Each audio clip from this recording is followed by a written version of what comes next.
राजेश खन्ना की ज़िंदगी के पर्सनल और प्रोफेशनल दोनों ही हिस्सों में दर्शकों को खूब दिलचस्पी रही है। राजेश खन्ना ने 1973 में खुद से 15 साल छोटी डिम्पल कपाड़िया को अपनी पत्नी बना लिया था। काका कहते हैं इस शादी के पीछे असली वजह थी कि वो एक्ट्रेस अंजू महेंद्र से छुटकारा चाहते थे। अंजू के प्यार में डूबे काका अक्सर उनसे झगड़ों के बाद दूर हो जाया करते थे और फिर वापस लौट जाते, लेकिन इस बार वो ऐसा नहीं करना चाहते थे।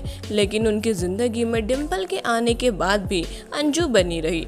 पर अंजू और डिम्पल के अलावा एक तीसरी महिला भी थी जिसने राजेश खन्ना की जिंदगी को बहुत गहरे से छुआ था। हीरोइन बनने का सपना लिए आई ये महिला यूं तो दिलीप कुमार की दीवानी थी, लेकिन राजेश खन्ना से नजदीकियां बढ़ाने के बाद इस महिला ने दिल खोलकर उन्हें प्यार किया।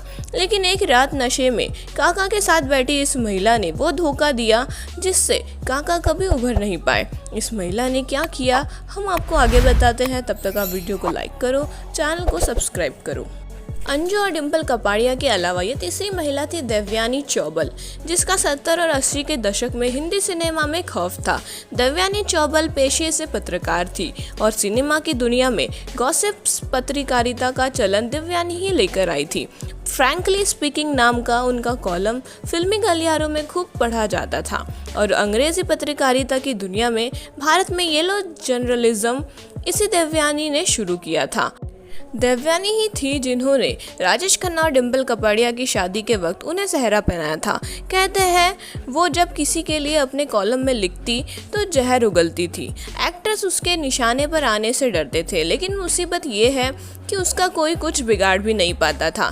देवयानी काफ़ी अच्छे घर से थी और उनके परिवार में कई बैरिस्टर थे। ये वही देवयानी है जिन्होंने धर्मेंद्र और हेमा मालिनी के अफेयर और उनकी सीक्रेट शादी की खबर मीडिया में ब्रेक की थी और अपने बारे में छपे देवयानी के कॉलम से धर्मेंद्र इतना नाराज हो गए थे कि सड़क पर देवयानी के पीछे खूब दूर तक उन्हें मारने के लिए भागे थे।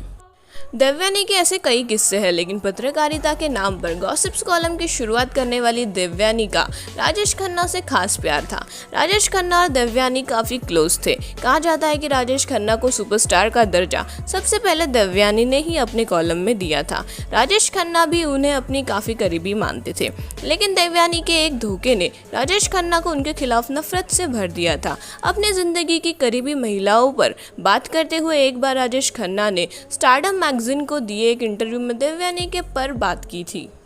राजेश खन्ना ने इस इंटरव्यू में कहा, वो मेरी करीबी दोस्त थी और हमेशा एक दोस्त रहेगी। वो काफ़ी जिंदा दिल, प्यारी और दमदार कलम वाली थी। मैं इस बात से कभी इनकार नहीं कर सकता। उसने मेरी सफलता में बहुत साथ दिया है और एक अहम किरदार निभाया है, लेकिन ये सब बर्बाद हो गया जब एक दिन देवी मेरे और मेरे कुछ करीबी दोस्तों के साथ घर पर थी। हम सब ड्रिंक कर रहे थे और अपनी ज़िंदगी की बेहद निजी बातें शेयर कर रहे थे। अगले हफ्ते मैंने देखा ये सब उसके कॉलम में लिखा हुआ था। इस सब पर माफ़ी मांगने के बजाय उसने मुझसे कहा, लेकिन मैं पहले एक पत्रकार हूँ। तब से आज तक मैंने उससे बात नहीं की है। वो बीमार होकर अस्पताल में थी, लेकिन मैं उससे मिलने नहीं गया। मैंने उसे भले ही माफ़ कर दिया है, लेकिन मैं कुछ भी भूल नहीं सकता। माफ़ करना पर मैं भगवान नहीं हूँ।